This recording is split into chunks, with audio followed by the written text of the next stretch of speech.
ñoo ngi leen di nuyu di leen sant di leen gërëm di rafetlu justement seen teewaay bi ginnaaw bi ñu sant yàlla julli si yonent bi ñu sant suñu waajur yi également di sant suñu sëriñ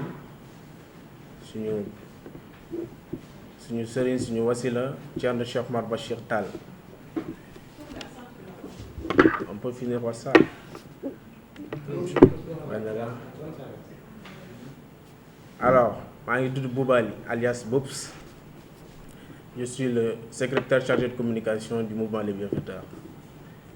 Donc comme ni mu ko waxee rek tey nag dañ fi dajee pour justement lancer suñu mouvement di Les Bienfaiteurs mouvement boo xamante ni Thierno Cheikh Oumar Bachir Tall moo joxe ndigal bi waaye kii di toog di Souleymane Barke Ba un homme très responsable très social moo jiite mouvement bi. Les Bienfaiteurs nag comme ni mu ko waxee en français dafa am programme la boo xamante ni bu précis la ñu wax ne que du mouvement politique lañu waaye mouvement lañu boo xamante ni dañuy œuvrer ci wàllum social surtout mais également ci wàllum développement et ci loolu nag am nañu ay volets yu bari am na volet sanitaire et environnement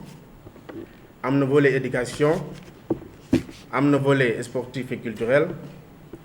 am na volet développement am na volet social ci loolu incha allah ci wàllum santé incha allah dinañ def ay caravanes médicales dans le Sénégal de profondeur mais également surtout dans les zones les plus reculées comme le Fouta la Casamance et un peu partout dañ fa dem def fa ay sensibilisation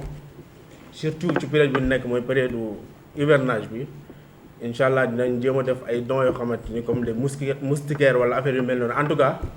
dinañu wàcc ci terrain bi pour mën a effectivement dimbali ñoo xamante ni dañoo nekk ci ay jafe-jafe ci ay problèmes instant bi nii loolu ça fait partie des missions les plus nobles justement des bienfaiteurs. ci wàllum environnement également dinañu œuvrer sur le plan canalisation dinañ dem ci setal bi. Effectivement dañuy rappeler que ni que les bienfaiteurs du mouvement Casamance du mouvement Touba du mouvement Fouta mouvement Sénégal yépp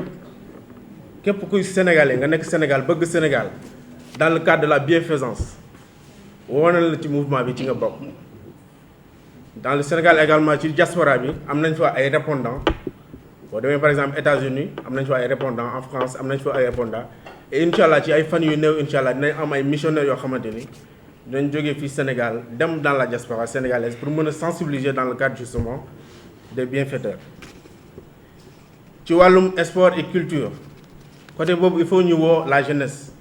il va falloir que jeunesse bi mën a activer wu parce que les bienfaiteurs également mouvement la boo xamante ni boo bëggul Sénégal quand tu n'aimes pas ton pays mën a bokk ci mouvement bi boo bëggee rafetal nga def lu baax pour Sénégal. da nga war a justement ñëw mën a bokk ci les bienfaiteurs nga mën a indi justement sa apport ci les bienfaiteurs moo tax jeunesse bi woo nañ ci la jeunesse sur le plan culturel et sur le plan sportif dinañ def ay activités yu am solo dañ organiser ay tournois de foot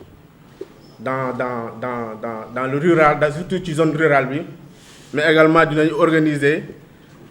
ay concerts wala affaire yu mel noonu pour mën a jàppale la jeunesse sur le plan culturel et sur le plan sportif. Mais également, sur le plan culturel, également, nous avons ce qu'on appelle la revalorisation des musées et des figures. Pour melni Thierno Souleymane Baal, jaar nañu def gëstu ñu xam kan mooy Thierno Souleymane Baal lan la Thierno Souleymane Baal def pour le Sénégal et pour l'Afrique. Nous def également ay exposition sur ñoom El Hadji Oumar Foutiyou Tall ay Cheikh Ahmadou Bamba et des gens et des grandes figures justement yoo xamante ni ay sénégalais lañ def nañu fii dans le cadre ñoom aussi ay bienfaiteurs la ñu woon kon ñooñu noonu il faut ñu rendre leen hommage dans le cadre des bienfaiteurs donc ñooñu noonu sax ñoo war a nekk suñuy référence ku wax Cheikh Oumar Foutiyou Tall wax Ahmadou Bamba wax El Hadji Malick Sy ay nit diine yoo xamante ni jaar nañ fii def fii lu rëy loo xamante ni kenn mënu ko fàtte ci Sénégal donc ñooñu il faut ñu rendre leen hommage et puis ñu mën a partir de ñooñu ñoom pour mën a defar Sénégal. donc ñooñu ñooy ay bienfaiteurs lañ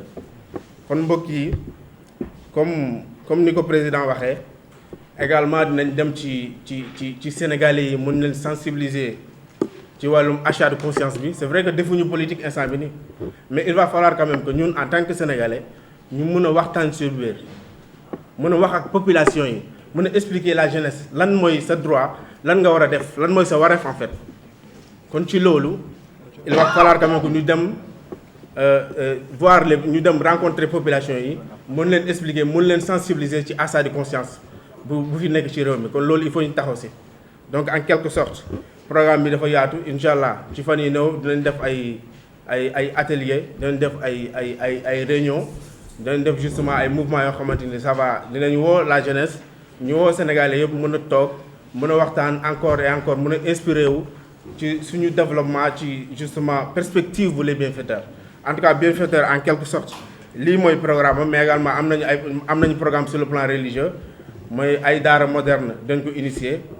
dañ def ay affaires yoo xamante ni vraiment c'est dans le cadre de bienfaire donc ñun ñëpp ay bienfaiteurs lañ na ñëpp ñëw waa Sénégal yëpp nañu ñëw bokk ci affaire bi ñu xam ne lii ñoo ko moom donc boo nekkul bienfaiteur rek kon malfaiteur nga mën a doon kon ñoo leen ñu bien faire dans le cadre de bien faire ensemble justement ñu mën a réussir par rapport ak problème yi xew ci biir Fouta wala ci dans des zones les plus reculées ci nawet bi loolu je pense que comme ni mu ko expliqué pour nga mën a dimbali benn gox wala nga mën ko venir en aide il va falloir d'abord que nga am autorisation maire bi wala mairie bi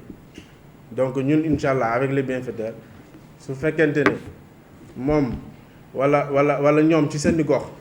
au niveau de leur collectivité par exemple bu ñu jëlee exemple Ourossogui il va falloir incha allah dinañu contacter kii di maire Ourossogui ñu mën ko expliquer incha allah ñu mën a apporter suñu ndimbal dinañ entretenir ak moom waxtaan ak moom parce que il va falloir quand même nga am autorisation pour mën a dugg ci mairie jàmbur incha allah les bienfaiteurs ñun dañoo ouvert ci ñëpp dañoo ñëw fii dans le cadre de bienfaisance la ku nangu ñu jàppale la incha allah dinañ la jàppale loolu sans aucun souci maintenant par rapport ak adhésion bi loolu dafa yomb bienfaiteur ouverture la ku nekk mën na si dugg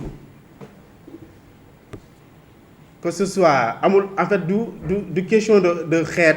wala olof wala tukulóor wala séeréer wala murid wala chrétien wala islam wala musulman bienfaiteur ñëpp a ko moom boo bëggee dugg incha allah nañ def 5 types de cartes dina am carte bronze dina am carte argent dina am carte wurus mooy or dina am carte également diamant donc ku nekk mu fekkente ni par exemple ku li gars yi di naan ku xeebul sa noos kenn dàqu la noos bu fekkente ni sax 100 francs nga am incha allah boo bëggee dugg si bienfaiteur incha allah dinañ defal benn carte boo xamante ni 100 francs lay jar nga mën dugg incha allah ci les bienfaiteurs vision la idée la en fait bu yàgg comme ni ko président waxee commencé nañ ko depuis ak ñoom Kaladio dem si yàlla Kaladio yàlla na ko yàlla yërëm waaye c'est au lendemain des législatives que ñu am idée bi ñu ne il est important effectivement que ñu mën a lancer mouvement bu mel nii pour mën a éclaircir les choses parce que je pense que bu fekkente ne da nga bëgg a jàppale président Macky Sall da nga war a d'abord commencer par population yi yow bu fekkente ne daan la fal nga nekk benn leader boo xamante ne fan lañ la buñ la falee da nga war a waxtaan ak population yi nga war a waxtaan justement ak ñi nga nekkal nga mën leen financer nga mën leen soutenir su fekkente ne étudiant la mu am problème bourse nga jàppale ko su fekkente ni benn miskin la nga jàppale ko ci ay ceeb wala truc comme ça je pense que loolu boo ko defee dina mën a apaiser les populations waaye buñ la falee après yow nga dem sa yoon ba fàtte population yi une fois élection yi gars yi dinañu